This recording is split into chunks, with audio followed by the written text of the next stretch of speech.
Kita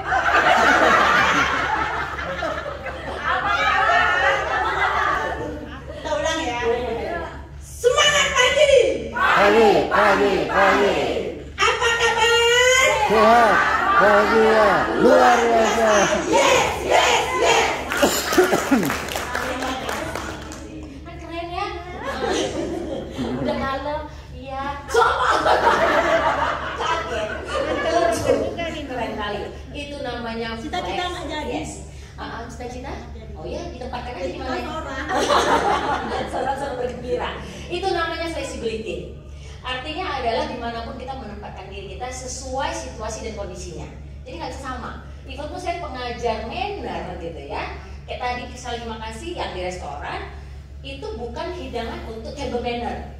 Yang makannya itu yang piring ada berapa lapis, nanti sendoknya dari sini, kita ngambil sendok dari depan sampai habis dan makan sup aja. Nyendoknya itu ke depan. Nah, itu table manner, ya. Karena tadi bukan situasi table manners, undangan hotel bintang 5 dan memang bukan gala dinner atau gala-gala apapun gitu ya. Ya udah saya tadi makan iganya pakai tangan aja. Oke bu, saya baru pengajaran ada satu lagi, gitu kan. Kita nggak lagi zaman manner bu, gitu. Tadi aja foto dia mau gini-gini. Gitu. Jadi kondisinya begini. Semua dalam kehidupan kita itu harus melihat dari situasi dan kondisinya. Saya IG saya juga ada 2. Satu Liza, maksudnya itu ada untuk profesionalisme saya. Satu lagi tempat saya Zumba. Jadi bapak-bapak memang tidak boleh melihat dari sebelah sana, gitu kan? Itu kalau di film itu 18++. Itu tidak boleh. Jadi itu saya private. Yang ini jadi saya buka. Sehingga apa? Yang saya sebenarnya ada di sana. Aslinya saya yang joget, yang ketawa ngakak apa segala itu ada di sana. Di sini karena satu pekerjaan dan saya juga memberikan situasi tertentu, saya harus memfleksibelkan diri saya menjadi orang yang profesional.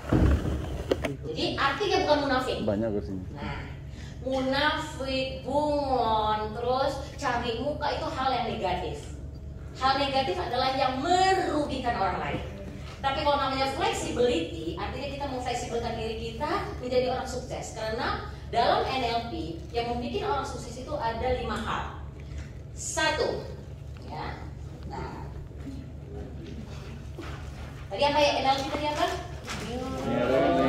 Neuro Linguistic Programming. Nggak ada di sini. Ada. Materi ini banyak, mulai mana yang saya cocokin aja. 5 elemen sukses dalam NLP.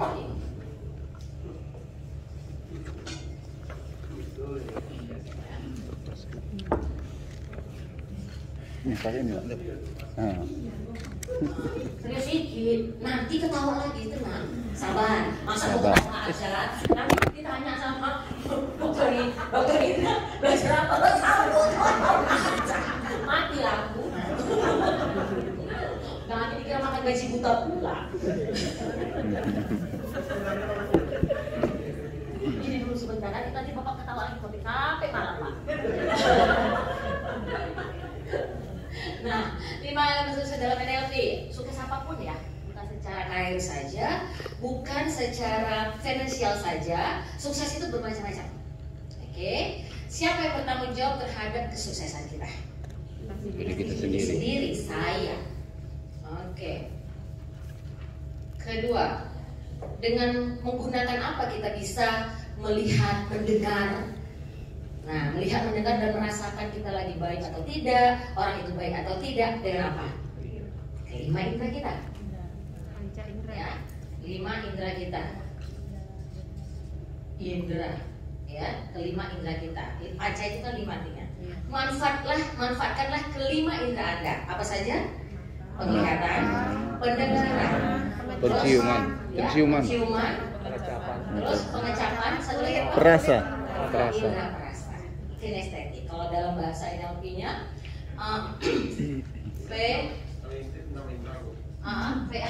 Nggak, gini. Bentar, sabar.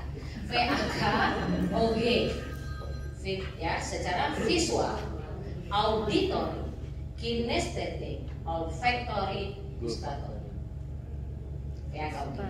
Ya. apa? Manfaatkanlah visual Anda. Lihat situasi di lingkungan kita sudah menjadi orang menyenangkan atau belum? Bisa tahu orang itu senang sama kita, kita orang yang menyenangkan buat dia dari mana kita lihatnya? Banyak kali materi ini. Nah, saya tuh bingung yang mana mau saya pilih, gitu kan? Karena yang paling yang poin-poinnya aja dulu. Dari visual, supaya kita dari visual orang nih, visualnya orang kan visual itu bisa dari tadi ya, dengan kita melihatnya segala semuanya. Dia senang sama kita atau kita menjadi orang menyenangkan buat dia, bisa kita lihat dari mananya? Mukanya. Kalau dia mukanya happy nengok kita, tandanya kita lakukan itu menyenangkan buat dia. Kalau sudah tandanya apa? Udah pengen kali dibunuhnya. Benar nggak? Sebelum bunuh disantetnya dulu lah. Benar nggak? Nah artinya apa? Kalau udah sampai orang, hey, udah senang banget, tandanya apa? Wah itu udah chemistry-nya udah dapat, tinggal ngajak kawin aja. Ya ibaratnya gitu. Ya, saya ngasih analoginya supaya Anda kan cocoknya yang kesana-kesana lah gitu kan, gitu kan? Semua itu udah kayak gitu memang. Kalau ngajarin anak baru tamat kuliah beda, serius. Nanti ibu bercanda gitu, ibunya apa ini? Pornografi, ibu kan katanya gitu kan? Ini kedokteran pula lagi kan biasa. Nah, jadi poinnya adalah pembelajaran dari Richard Bandler dalam NLP menyatakan jika yang Anda lakukan belum atau tidak efektif, maka rubah cara pendekatan Anda. Dalam banget. Artinya apa? Lihat aja. Yes, lihat aja dari ekspresi mukanya. Kalau dia senang nengok kita, tandanya kita sudah benar yang kita lakukan. Tapi kalau udah disampai, tandanya ada yang salah dari kita. Jadi jangan salahkan orang. Orang kok benci sama orang, aku heran ya orang sirik semua sama aku. Bukan itu artinya. Apa yang Anda lakukan sehingga orang gak suka dengan Anda? Sangat salah kebanyakan orang menyalahkan orang lain. Kok gini lingkungan gak senang sama saya, kok ini. Hello. Nanti ada permainannya, namanya Jomari Windows. Oke, itu dulu. Saya keep dulu ya, biar penasaran.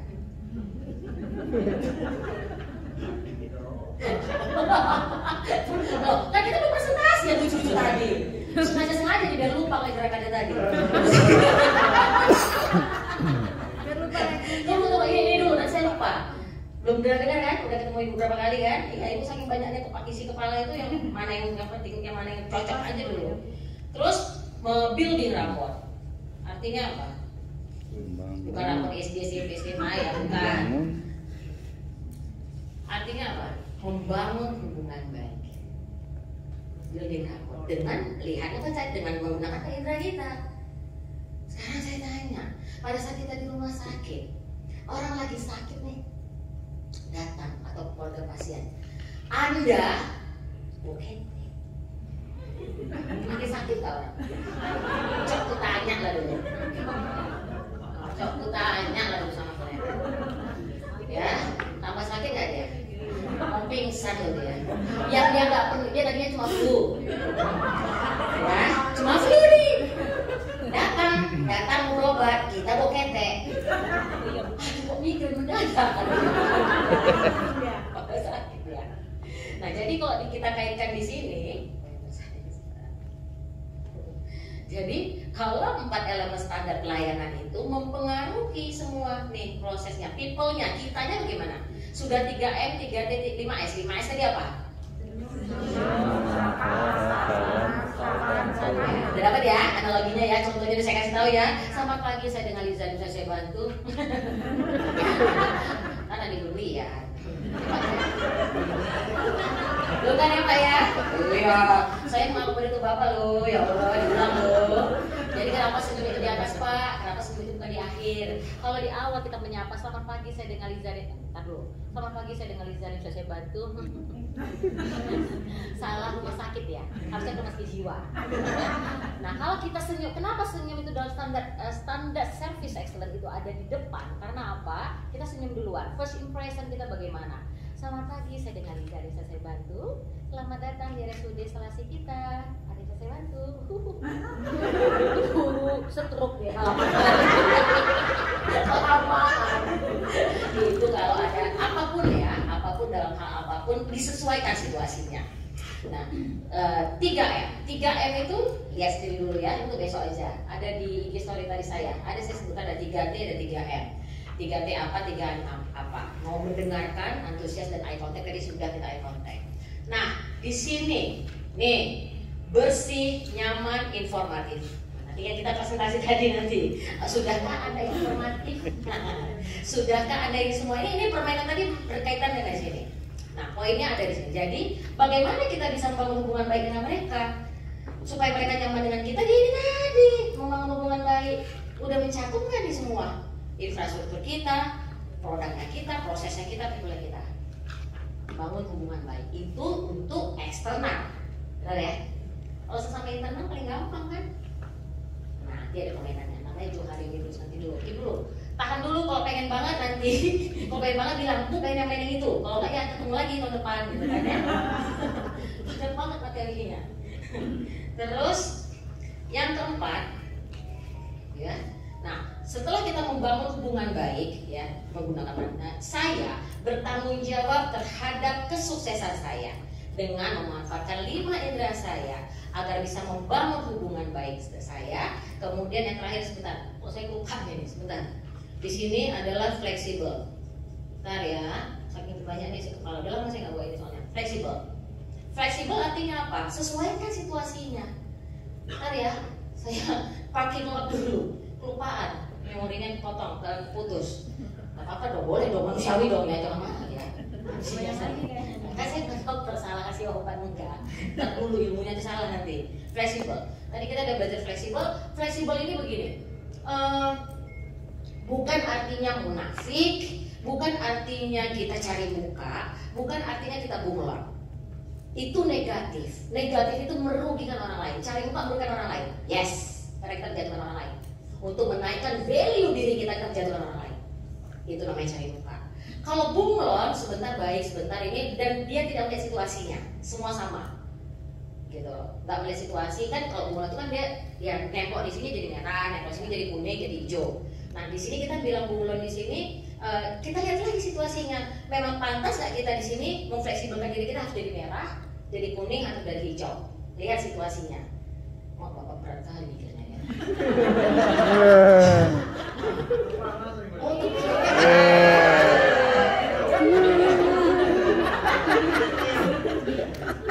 kalau saya PR nih rumah di mana apa ada kali karena banyak banget, saat ini ada 11. Saya mau ambil 5 aja yang cocok di sini. Nah, terus kemudian fleksibel. Nah, kalau kita namanya fleksibel, kita menempatkan diri dengan situasi dan kondisi dan orang yang berbeda-beda. Nah, itu artinya adalah bagaimana kita menyesuaikan. Kalau orang sudah tidak nyaman dengan kita, orang sudah tidak orang merasa kita orang bukan yang menyenangkan dan kita lihat dari ekspresi mukanya, please jangan lakukan lagi. Ingat tadi Richard Bandler menyatakan, jika yang Anda lakukan belum atau tidak efektif, rubah cara pendekatan Anda. Makanya saya bingung kalau nengok orang begini, kok saya heran ya hidup saya gini-gini aja. Artinya apa? Karena Anda melakukan dengan cara yang sama terus, jadi hidupnya nggak pernah bisa berubah. Hidup saya nggak bisa berubah. Saya kalau berkumpul dengan orang-orang negatif yang isinya tentang di dalam itu KDRT semua, saya pernah ngalamin itu kan. Saya masuk ke komunitas perempuan yang teranyanja gitu kesannya di situ. Saya gini pas masuk di komunitas itu, kok hidup ini kayak neraka ya?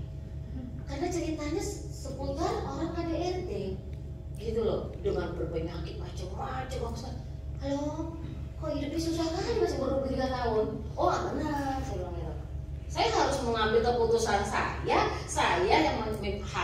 yang bertanggung jawab terhadap diri saya. Keluar dari komunitas itu, bukan itu komunitas tidak baik, saya nggak bilang. Semua kan tergantung. Kalau dia merasa nyaman di situ silahkan. Saya tidak cocok. Ya, segini. Hidup ini kan cari bahagia, benar? Supaya kita bisa beribadah, bisa berbuat baik, bisa membantu orang lain, bisa mengobati orang lain, benar ya? Benar kan ya? Kita harus bahagia. Kalau nggak bahagia, bisa jadi kan ada ya? Ada nggak yang di WhatsApp ada stikernya yang nyuntik orang masa di sekali itu? Udah nyuntik itu jatuh-jatuh disuntikannya. Ayo lucu kali. Nah, ya, bro imannya beneran. Udah gini jatuh-jatuh gitu. Itu kan kayaknya apa yang namanya emosional karena dia tidak bahagia. Mati lu sekalian gitu kan kesannya. Lucu stikernya. lucu, bukan menyeramkan, lucu. Serius sekali Pak. Kenapa? Kayaknya mesti dekat saya.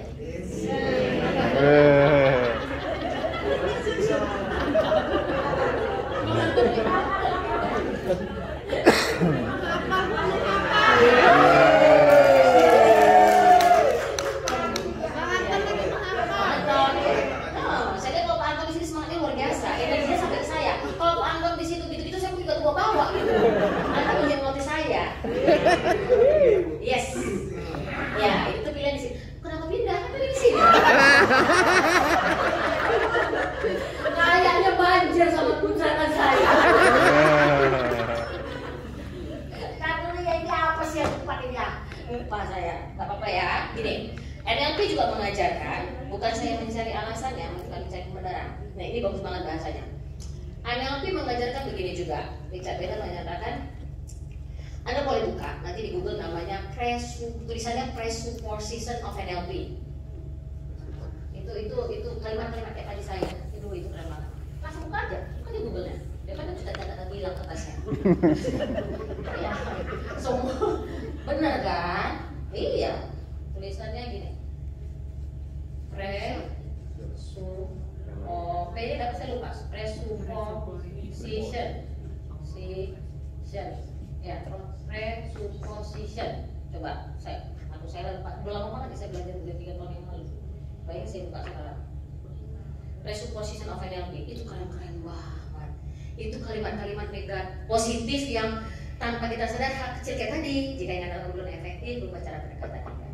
Nah, saya memakai kalimat ini lagi. Kalimat motivasi banyak ya. Misalnya gini, misalnya di contoh. Kalau orang julid yang belum belajar, ibu di mana sih kok dilupa? Itu orang julid. Saya belajar kebenaran ya, itu real dalam kehidupan. Itu pembelajaran saya kemana-mana. Karena saya belajar kemana-mana. Saya belajar kemana-mana. Ada pengajar sampai ada yang master saya, kok kayaknya dia agresif. Saya diem aja. Kenapa? NLP mengajarkan begini, secara otak kita. Tidak hanya melihat benar atau salah. Ya, tidak hanya melihat benar atau salah, tapi bermanfaat atau tidak. Maknanya coba setiap apapun, misalnya kita, ya hal kecil kita berselisih di kantor, berselisih di rumah, hal-hal kecil. Yang satu ngotot mesti benar atau salah, yuk kita pakai kalimat NLP-nya. Jika tidak hanya melihat benar atau salah, tapi bermanfaat atau tidak. Ada hal kecil menjadi suatu ribut, bermanfaat atau tidak? Kalau nggak bermanfaat, cut langsung. Kita kan hidup ada aja berselisih sama pasangan, berselisih sama anak, berselisih sama rekan kerja, sama atasan, sama pasien dan keluarga pasien, ada aja. Cuman kalau kita semua apa ya bahasanya ya, penuh kepala ini, sehingga kita bisa membuat batasan-batasan yang ya udah. Kalau nggak efektif ya nggak usah. Kalau nggak bermanfaat nggak usah deh. Yang benernya harus begini nih, gitu. Berdebat. Setiap orang itu berbeda. Setiap orang tidak ada yang sama. Makanya dalam komunikasi, tadi saya kebetulan tadi pas makan siang sama pengajar ini.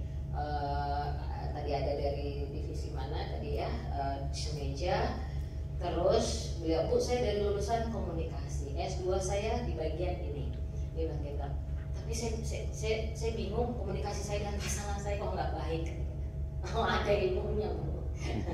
Sampai gitu tau saya nggak gitu ya, bercanda. Ya ada ilmunya, Bu. Saya tuh ngalami itu. Saya bilang itu dah. Nah, balik lagi semua itu dia harus belajar. Makanya saya bilang saya bisa berdiri di sini belajar terus setiap saat sama orang yang berhasil melewati fase-fase itu. NLP mengajarkan. Ya, kalau Anda buka lagi kan banyak ya tentang NLP apa sih? NLP itu belum pelajari sistem manusia gitu bahasanya berat. Saya gampang aja simpelkan. NLP mengajarkan bagaimana memodeling orang-orang hebat. Hebat apa saja? Hebat dalam berkomunikasi, hebat dalam public speaking, hebat dalam menghadapi orang lain, hebat menjadi orang yang menyenangkan, apapun. Jadi bukan materi saja. Jadi dilihatlah dari struktur hidupnya.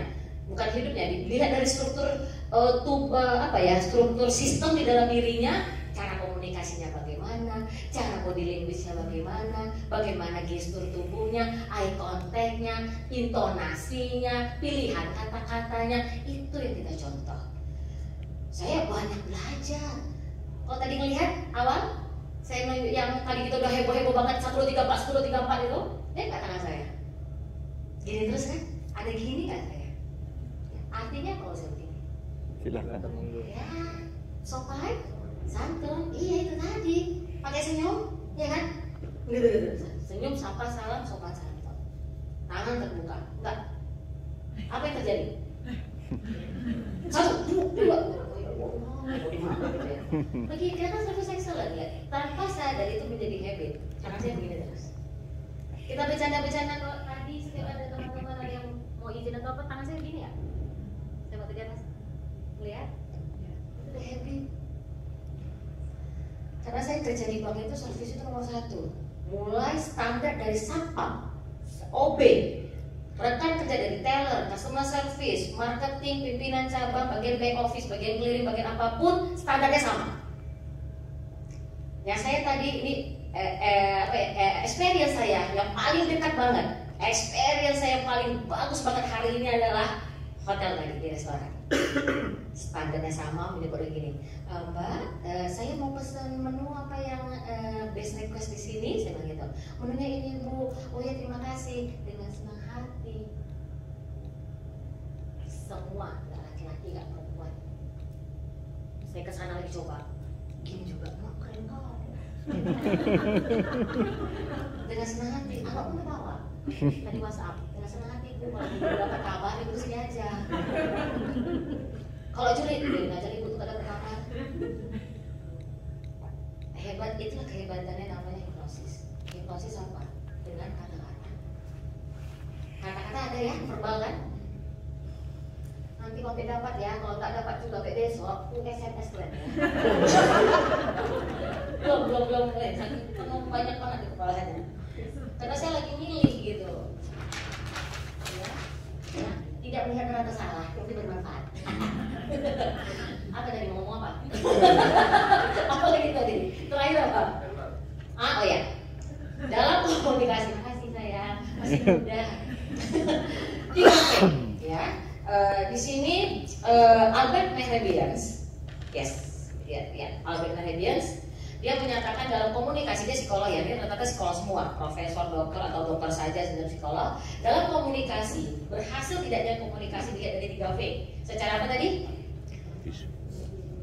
Visual, secara vokal, secara verbal. Ini sangat mempengaruhi, tadi saya bilang berapa persen? 55. 38. Ini kalau dokter gitu ya, semuanya di rumah sakit ya. Kalau nggak salah suntik nanti. Luar biasa. 7%. Pilihan kata-kata 7%. Vokal 38, 55. Tapi lihat, 7% bisa mempengaruhi vokal dan visual. Contoh, verbal itu ada magic word dan ada killer word.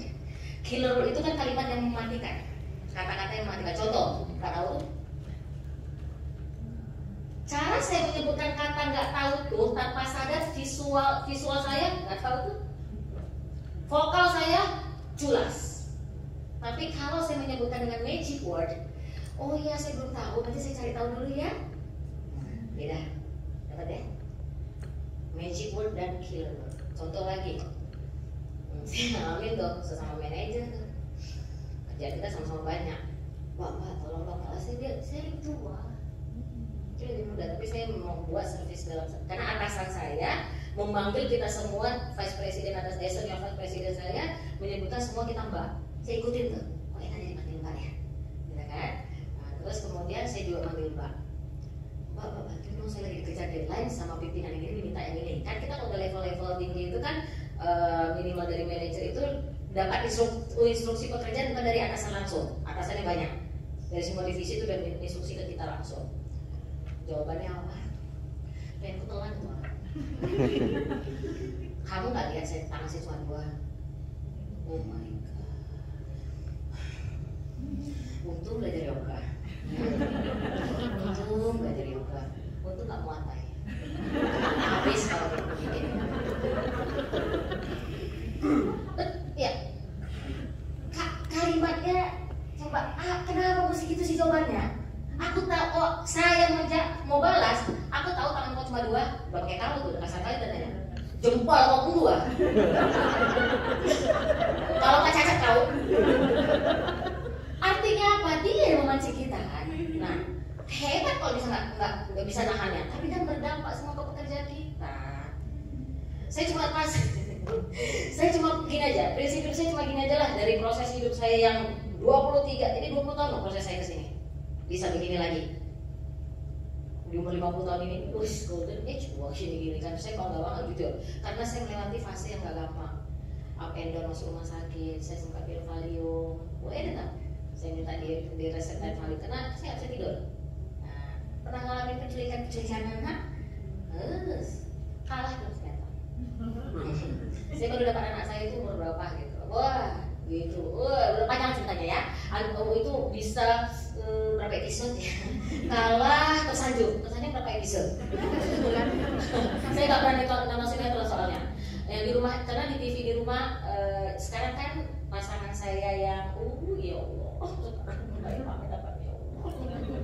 Yang itu meninggal karena narkoba itu kan, udah meninggal, baru meninggalnya, udah menikah lagi, sudah anaknya, istrinya saya sayang sama mereka. Saya nggak mau ada dendam. Dulu sumpah-sumpahin. Semenjak belajar ini, kok capek kali badan penuh dendam. Capek kali. Melek mata, teringat, dendam. Ini hidup bukan terkau gitu kan. Akhirnya sih gini, suami saya bilang sekarang, Mi coba pasrahkan aja sama Allah. Tapi doanya nggak boleh Allah yang balas. Doakan yang terbaik. Akhirnya apa, semua kebaikan datang. Makanya saya bless banget, bersyukur banget pas umur 50 tahun ini, bahagia banget gitu loh. Belajar nih, ya hilangkan juli-juli mulut ini, ya yang memancing emosi orang. Ya, 7% mempengaruhi, jangan salah. Dia 7% berdampaknya ke vokal kita, berdampak ke visual kita. Iya kan? Misalnya contohnya lagi, misalnya sama ke pasien, Bapak, misalnya ada jangan duduk di sini, ya, Bapak duduk di sini karena di sini mau dibersihkan, misalnya gitu. Pak jangan duduk di situ ya Pak ya, mau dibersihkan ini. Kok ketawa? Dengan magic word, Bapak mohon maaf sebelumnya, ini lagi dibersihkan tapi tadi Bapak kepleset, Bapak boleh pindah dulu di sini sebentar. Terima kasih ya Pak ya. Gak ada sakit ya, udah sembuh katanya. Nah, udah gitu aja gitu loh. Bu Eri tahu banget proses hidup saya, sangat tahu. Orang kalau pasar uang hidup tuh gini ya kan ada orang yang hidupnya ya biasa aja, nggak ya bukan biasa. Kita nggak ngomong materi ya, perasaan, perilaku. Saya ya Allah kayak saham. Sebentar tinggi, terus jatuh lagi, itu tidak injak lagi gitu kan.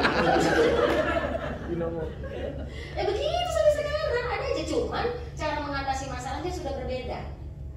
Dulu beraung, meratapi. Di sini makanya saya bilang saya banyak belajar dari, karena gini, NLP itu mengajarkan modeling lah orang-orang hebat dalam segala hal, hebat mengatasi masalah, hebat cepat move on. Cari tahu, jangan berkumpul. Memang ya si Liza itu ya. Itu aja dia lupa satu.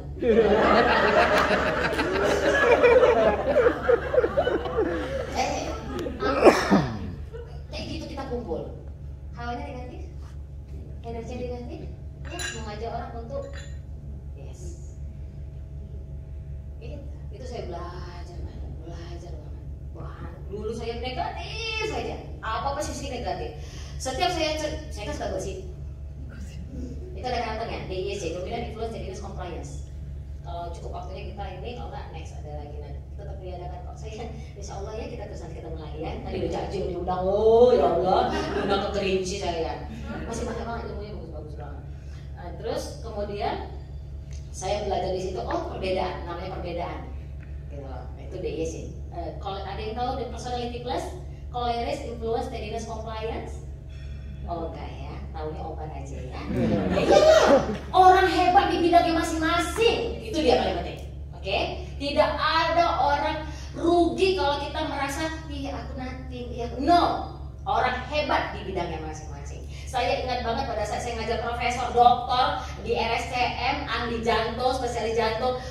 Pada saat saya dipanggil sama dokternya kan, mau di-pitching lah saya gitu, mau di-deal kan atau tidak. Ma, aku kayaknya nggak usah saya terima dia. Kenapa? Itu bullshit. Itu profesor, dokter, awak siapa? Gitu kan? Terus, kok gitu mami, gitu kan? Ya, kan? Nah, itu julidnya saya. Coba papi jadi mami. Nah, kok julid mulut kita kan? Nah, sobat saya bilang gini langsung, gini, mami, magic wordnya, kami selalu gitu. Kalau udah ada yang drop, tolong dong magic wordnya apa nih? Kan kita harus move on. Jalan terus dong. Kalau itu nggak sayang, angkanya bagus sekali. Saya pegang duit, ya iya, gitu kan? Iya betul ya bu, ibu ya bahasanya. Nah, jadi poinnya adalah gini. Jadi tidak ada orang nggak butuh gitu loh. Orang nggak butuh materi itu tidak ada, prinsipnya nggak ada. Cuma ya nggak semua dikaji dengan secara materi. Gak bisa semua kalau kita ngaji secara materi hilang sebentar satu. Itu pembelajaran hidup saya. Saya pernah sampai nggak punya apa-apa.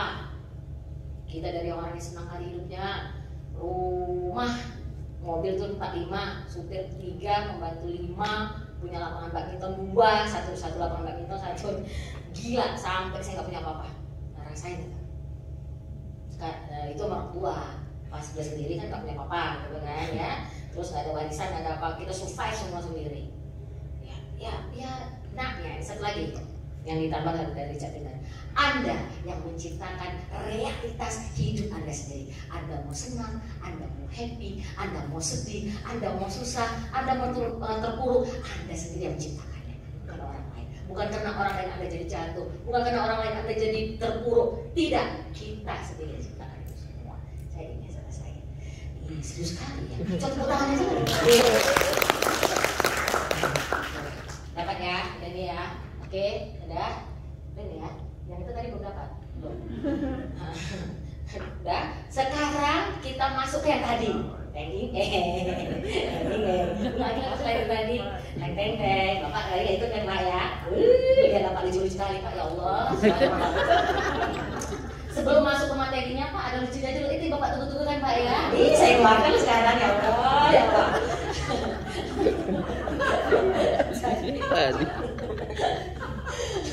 Kan tadi ada di lift, siapa tadi nanya sama saya? Di lift, ketemu sama saya, yuk tadi di lift siapa? Tadi, apa rahasia awet muda? Apa jawaban saya? Tawa-tawa aja kan? Habis apa lagi? Skincare? Enggak! Ya Allah, udah bagus bersih muka. Nggak ada, happy aja. Masalah saya berat banget. Nah, baru di umur 50 saya baru kayak newborn. Yes, baru newborn. Jadi, dan itu proses umur 20 tahun untuk mencapai ini dengan NLP. Selalu tetap, pokoknya lihat aja, karena kan saya nggak lama ngajaran, sharing, saya nggak mau ngajar, bilangnya sharing. Ada semua di presupposition of NLP. Di ruang kerja suami saya itu dipasang semua poster-posternya. Kalau kita lagi drop, lihat lagi drop, lihat lagi. Iya, kita udah begitu. Sistem biru. Karena anak saya juga seorang trainer untuk di FNB. Suami saya juga sebagai vice president di salah satu bank swasta. Beliau juga di development training, learning and development trainingnya. Jadi kita di rumah itu semuanya tentang belajar. Semua ingin jadi lebih baik. Kalau enggak, di rumah itu kayak kapal pecah. SOP kita berantem aja. Karena perbedaan. SOP loh, SOP ribut aja setiap saat. Karena perbedaan karakter 4 karakter itu. Tunggu tahun mainnya ya. Ini dulu kita mainkan. Itu lebih keren lagi permainannya. Saya janji besok aja kita bawa gitu ya. Itu kan kita dari pagi, habis sampai jam 4. Terus kan saya pulang jam 6. Kita mainkan karakter itu, oke ya? Oh ya, itu keren banget itu. Waduh, Mau saya ngajar di mana aja tuh orang tergila-gila, mudah-mudahan dapat waktunya. Dari kemarin nggak dapat, Capil nggak bisa, ini nggak dapat waktunya. Ini karena kita dari jam. Saya lihat Anda semua komitmen loh di sini. Tepuk tangan dulu lah. Yang saya hargai jam 2 saya udah hadir, ya Allah keren banget. Baru ini saya melihat begitu.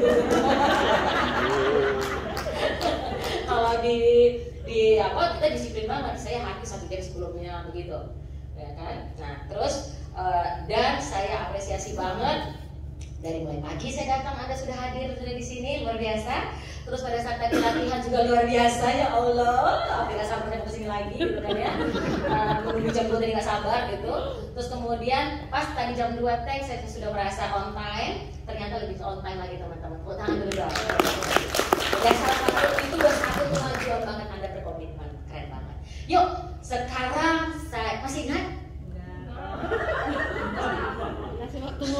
Saya kasih waktu ya untuk latihan lagi, Bapak Dokter. Jangan sampai ada di bedah loh. Yuk kita latihan lagi masing-masing 5 menit cukup? Cukup ya? Lama kali. Mau 10 ke 5 lama kali, 10 itu lama, 5 menit aja. Nanti kalau masih belum hafal juga aku tambahkan lah ya. 5 menit aja, oke? Yang tadi, yang tentang ini tadi dengan yayanya, oke? Tepuk tangan dulu dong. Semangat pagi. Pagi. Apa kabar? Sehat. Yuk, latihan 5 menit teh, habis itu langsung. Ya langsung sampai maju ke depan gitu. Pulang belum? Belum. Dari kelompok masing-masing. Dokter Desri mana ya? Kita masih ada waktu 1 jam.